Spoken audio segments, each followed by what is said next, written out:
Bonjour, c'est Gilles du site boursicoté.com. Voici l'analyse technique des principaux indices mondiaux. Nous sommes aujourd'hui le vendredi 25 octobre 2013 et donc comme d'habitude je vous propose de bien mémoriser le graphique de l'indice parisien, donc CAC 40, qui va nous permettre de faire une comparaison avec l'évolution des autres indices.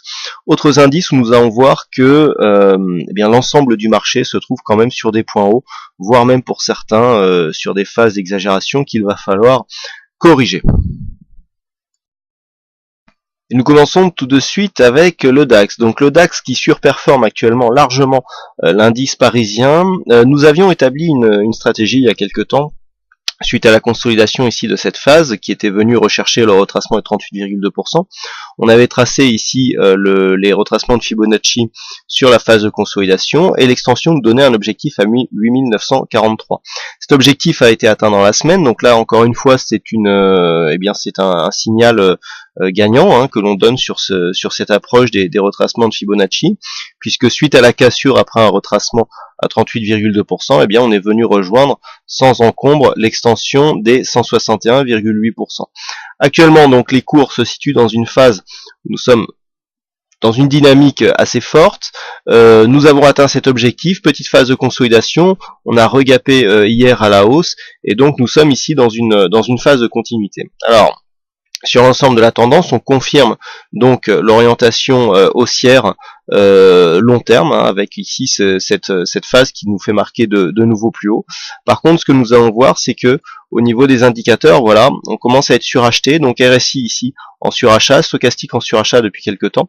Le MACD, nous laisse encore un petit peu de dynamique, mais au niveau du MACD, mais au niveau des volumes, on voit qu'il y a une petite baisse des volumes ici. Hormis cette séance ici, nous avons une petite baisse des volumes qui peut préfigurer d'un certain affaiblissement de cette dynamique. Donc attention ici, premier signe de faiblesse sur cette tendance haussière, avec une volatilité somme toute assez restreinte. Donc pour l'instant, le biais reste haussier, on peut avoir ici une phase de consolidation, tant qu'on ne dépasse pas ici cette zone des 8770, le biais restera haussier, puisque jusque cette zone, on aurait tout simplement ici un nouveau plus haut, suite auquel nous venons ici consolider sur un ancien point haut qui pourrait devenir donc un précédent point bas. C'est quasiment ce que nous avons eu sur cette phase ici, puisque nous avons eu ici ce point haut qui se situe à 8457 points, et ici ce point bas à 8489, donc il n'y a pas eu contact, mais on est quasiment dans l'épaisseur du trait, mais on voit que c'est un schéma qui fonctionne assez régulièrement. Donc le DAX toujours dans un biais haussier, attention à ce surachat qui est en train de devenir important, donc sur l'évolution de l'indice allemand en daily. Il pourrait donc bien y avoir une phase de consolidation, mais pour l'instant, nous n'avons pas de signal qui pourrait arriver ici sur une rupture de cette zone de support oblique sur la tendance directe. Le FTSE, donc l'indice anglais, qui, ça y est, a passé la seconde. Nous étions dans une phase ici alors que les autres indices montaient. Le FTSE faisait un peu du surplace. Là, ça y est, on a enclenché une dynamique. On est venu ici marquer un beau contact avec la bolle supérieure. On s'inscrit ici dans une phase de rattrapage par rapport aux autres indices. Nous avons une cassure ici de cette zone des 6696. C'était une zone que je vous avais indiqué comme étant la zone à surveiller. On avait une première zone ici intermédiaire entre 6628 et 6660, mais cette zone ici, 6696, était le récent point haut significatif. On confirme enfin la sortie de ce trend baissier, avec ici phase de sortie. On avait eu du mal ici à franchir le dernier point haut significatif. On était revenu ici chercher un nouveau point bas, et enfin on marque ici une dynamique qui nous permet, 1, de casser ce point haut, et 2, de venir ici casser ce deuxième point haut, donc maintenant à l'attaque des 6750 points. Donc pour l'instant, on est dans une phase de sortie de tendance. Il est encore trop tôt pour dire que cette zone ici va casser et va nous permettre d'aller rejoindre les plus hauts annuels, à savoir 6875. Mais la dynamique semble ici prendre une bonne tournure. Toutefois, nous avons du point de vue des indicateurs un surachat qui devrait arriver. On est à 68 sur le RSI, donc limite zone surachat. On est en surachat depuis maintenant un petit moment sur le stochastique, et nous avons un MACD avec une bonne amplitude qui commence à devenir hésitant. Du point de vue des volumes, donc toujours non disponibles d'après ProRealTime, Du point de vue de la volatilité, par contre, on voit que nous sommes sur une phase de stabilisation. La volatilité est en baisse, ce qui est en général révélateur d'une tendance haussière. Donc, bon, pour l'instant, commence à être suracheté. Il n'y a pas de signal de trop d'affaiblissement. Et bon, on est ici sur une phase d'attente. Donc, continuité de hausse. On pourrait très bien venir chercher ici la zone des 6750 points. Pour l'instant, pas de signal de cassure. Signal de cassure pourrait venir ici, par exemple, sur un contact des 6750, sur une cassure baissière ici des 6698 points, 6696, pardon. Là, il est encore trop tôt pour tracer un Fibo.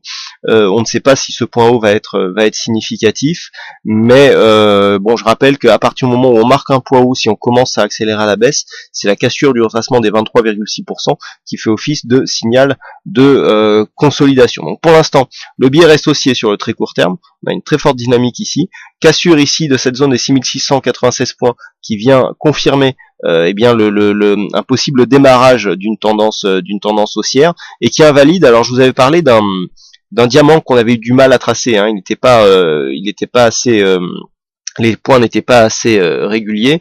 Voilà, là a priori on sera en train d'invalider justement cette formation. On a une phase d'élargissement sur cette zone. Ici, là on a la diagonale du diamant. Ici on a une phase de resserrement. Mais alors on a cassé une fois à la baisse. Alors c'est vrai qu'on avait eu du mal ici à casser à tracer la zone de support. Et le fait d'être revenu à la baisse à la hausse, on sera en train d'invalider cette figure. De toute façon, à partir du moment, si on vient ici à repasser, déjà le fait d'être repassé au-dessus de cette zone invalide en partie la figure, mais si on casse ici cette figure à la hausse, on sera totalement dans une phase d'invalidation. Donc pour l'instant, tendance haussière, bon, des points d'invalidation qui sont relativement bas. Nous passons maintenant aux indices américains avec pour débuter donc le S&P 500. Donc le S&P 500 qui lui aussi se trouve sur une dynamique ici fortement haussière. On est venu marquer ici un nouveau point haut à 1759,3 points. Les cours donc là ici s'inscrivent dans une phase de dépassement de cette. Alors on a une figure ici qui ressemblerait à un biseau. Alors ce biseau est assez peu convergent, donc il n'y a pas une grande force.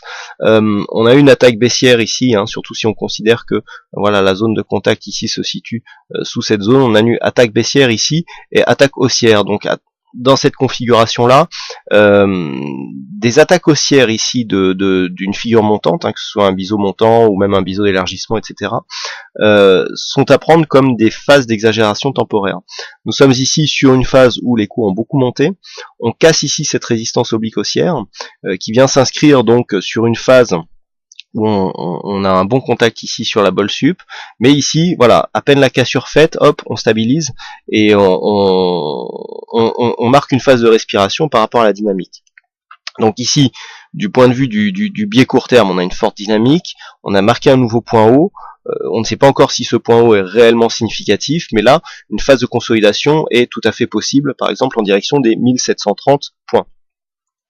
Sur du point de vue des indicateurs, on n'est pas encore trop en surachat. Le RSI est juste sous cette zone. Stochastique, lui, est en surachat. Par contre, on a un retournement ici du point de vue du MACD, ce qui nous indique un pré-signal de consolidation. On sait qu'en général, les histogrammes du MACD ont un bon timing pour détecter les retournements. On l'a bien vu ici sur cette phase où on a eu quasiment en temps réel le retournement qui nous a été donné sur le MACD. Idem sur ce point, on était ici inscrit dans une phase de baisse, on a confirmé, et ensuite on s'est retourné.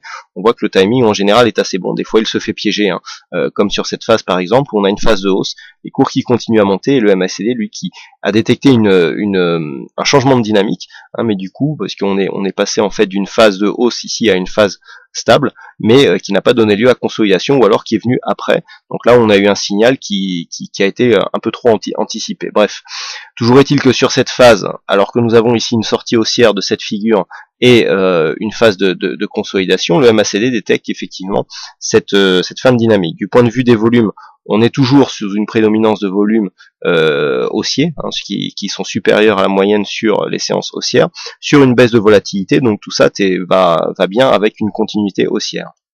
Donc, sans remettre forcément en cause le fond de la tendance qui reste clairement haussier, on peut s'attendre ici à une petite phase de consolidation. Alors, on va tracer les Fibos sans savoir si nous avons ici nous sommes ici en face d'un point haut significatif. Vous voyez qu'on est loin ici du 23,6%. Donc sur une rupture ici de cette zone des 1732, on aurait un signal de consolidation en direction des 1716. Alors, on n'est pas sur une phase où les récents points hauts sont tout de suite transformés en nouveaux points bas. Donc là, malgré cette forte dynamique ici, on peut considérer qu'il y aura au moins une consolidation de 38,2%. Alors je rappelle que ces Fibos sont valables tant que 1759,3 est le point haut de cette tendance. Si nous avons une cassure par le haut ici de cette zone, il faudra annuler ce tracé et reprendre un nouveau tracé du point de vue des retracements de Fibonacci. Donc ce que l'on peut constater, c'est que sur les précédentes phases, on avait consolidé beaucoup plus, même sur cette phase-ci, on avait consolidé au-delà des 61,8%.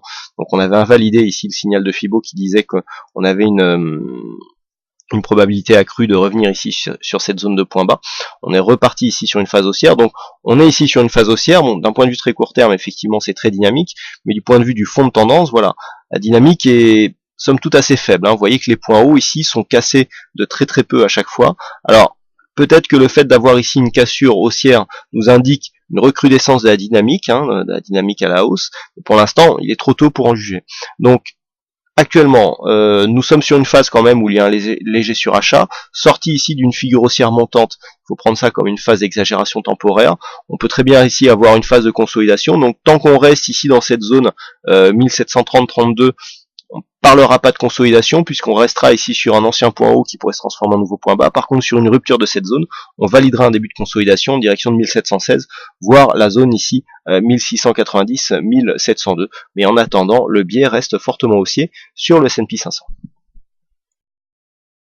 Sur le Nasdaq, nous avons une configuration similaire avec cette phase de hausse ici qui s'est inscrite sur gap haussier qui vient marquer une zone de cotation supérieure à la figure que nous occupons actuellement du point de vue de la tendance moyen terme, qui se fait dans un trend haussier.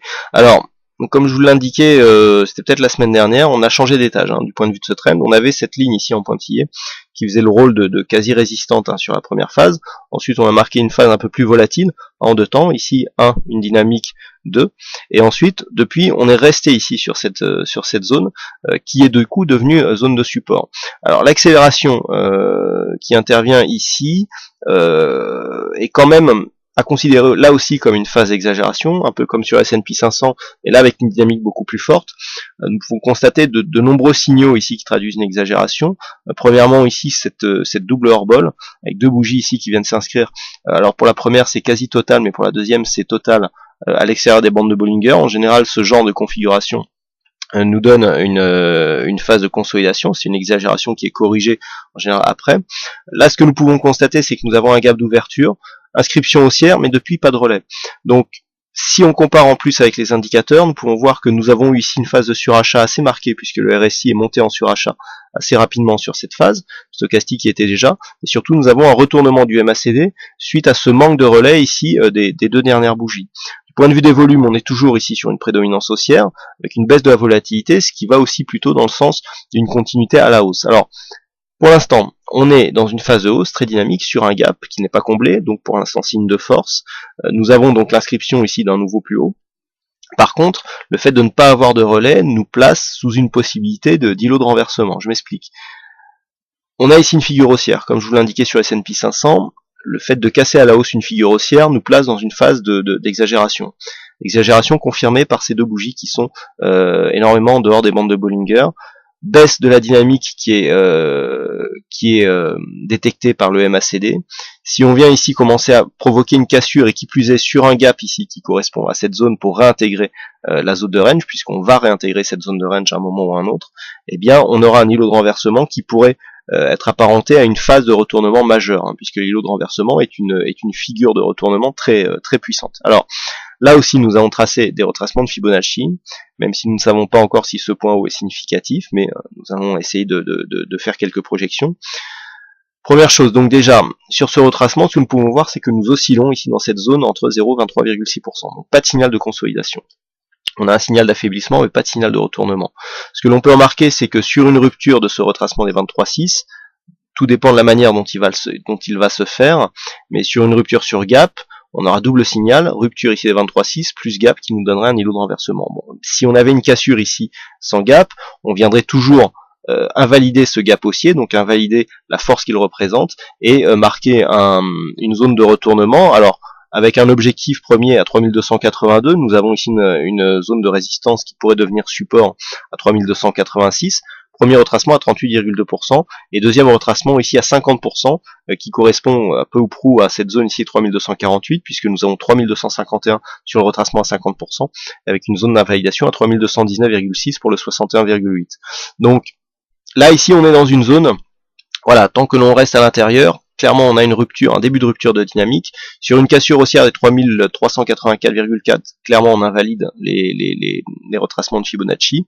Par contre sur une cassure de cette zone, en fonction de comment elle se ferait, s'il y a un gap baissier, le signal est très fort et donc très baissier.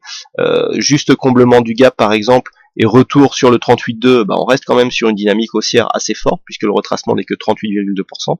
Par contre sur une cassure ici de cette zone des 3250, on jouera la réintégration dans le range avec possibilité ici de retour sur cette zone en pointillé. Bon alors ça ne va pas se faire tout de suite, hein. Si on met par exemple quelques jours, on peut très bien avoir ce 61,8 par exemple qui croisera cette zone de pointillé, hein. On peut avoir des zones qui convergent. Mais quoi qu'il en soit, sur cette zone, personnellement, je jouerais plutôt la consolidation que la continuité. De toute façon, il est toujours dangereux d'acheter des points hauts, même si nous sommes sur des tendances haussières. Donc attention ici à cette phase surachetée, phase d'allègement ou phase de retournement, selon où vous avez pris vos signaux. Mais une consolidation est probable.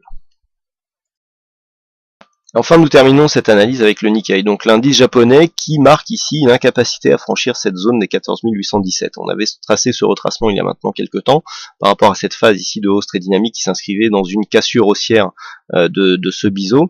Alors un biseau dont l'objectif a été parfaitement atteint, puisque nous avons ici une zone de contact sur cette phase, hein, sur cette zone à 14 808. On est venu marquer 14 817. Donc là, on est vraiment revenu ici à la base du biseau. On a marqué ici une consolidation. On a légèrement attaqué ici les 61,8.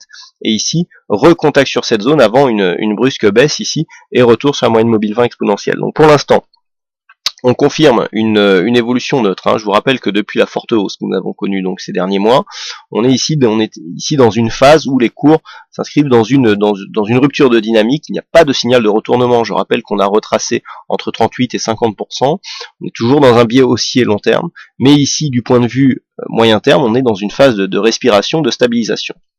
Donc du point de vue de cette phase, on est venu confirmer ici l'ancien point haut. Retour ici sur une zone intermédiaire à l'intérieur des bandes de Bollinger, mais pour l'instant pas de signal de retournement. Donc là on est venu ici sur une zone de gap, hein. Alors il y a beaucoup de gap, hein, sur le Nikkei, beaucoup plus que sur d'autres indices. On s'est stabilisé, voilà, la zone 14 200 ici devrait donner quelques réactions. C'est la zone de retracement de 38,2%. Alors par rapport à cette phase ici, on est beaucoup moins sous l'influence des Fibos. Nous avons déjà eu ici une phase de retournement, de consolidation, pardon. Retour ici, donc là on serait plutôt normalement amené à tracer un Fibo sur cette zone. Le problème c'est qu'on n'a pas d'évolution, on n'a pas de nouveau plus haut, donc on ne peut pas réellement parler de continuité de tendance haussière. On commence à s'inscrire ici dans une tendance flat, alors à prédominance haussière. Pourquoi? Parce que tout simplement nous avons ici un support haussier et une zone ici de résistance horizontale. Donc en général, la probabilité veut que sur ce genre de configuration, eh bien, on casse plutôt à la hausse. Donc pour l'instant, il n'y a pas de cassure. On peut très bien revenir ici jusque cette zone de support, mais nous sommes dans une phase ici haussière, consolidation horizontale qui se fait à l'intérieur d'un triangle haussier. Donc pour l'instant, il n'y a pas de cassure. Les cours peuvent revenir ici jusqu'à 14 200, 14 000, voire même 13 008. Il serait peu ça serait pas un bon signal d'avoir ici une zone de cassure sur 13 750, mais si elle devait avoir lieu, on ne remettrait pas encore en cause le tracé de la figure qui le serait par contre sur une rupture de cette zone de support. Donc pour l'instant, continuité neutre sur la tendance moyen terme sur le Nikkei, réactivation d'une tendance haussière court terme sur une cassure de cette zone des 14 800-820, mais remise en cause ici de cette figure sur une rupture de cette zone de support. Voilà donc ce que nous pouvons dire sur l'analyse de ces principaux indices mondiaux. Il ne me reste plus qu'à vous souhaiter à toutes et à tous une bonne séance, bonne chance au prochain trade. On se retrouve donc dès ce soir pour toutes les autres analyses techniques sur le site boursicoté.com. Bonne séance à tous.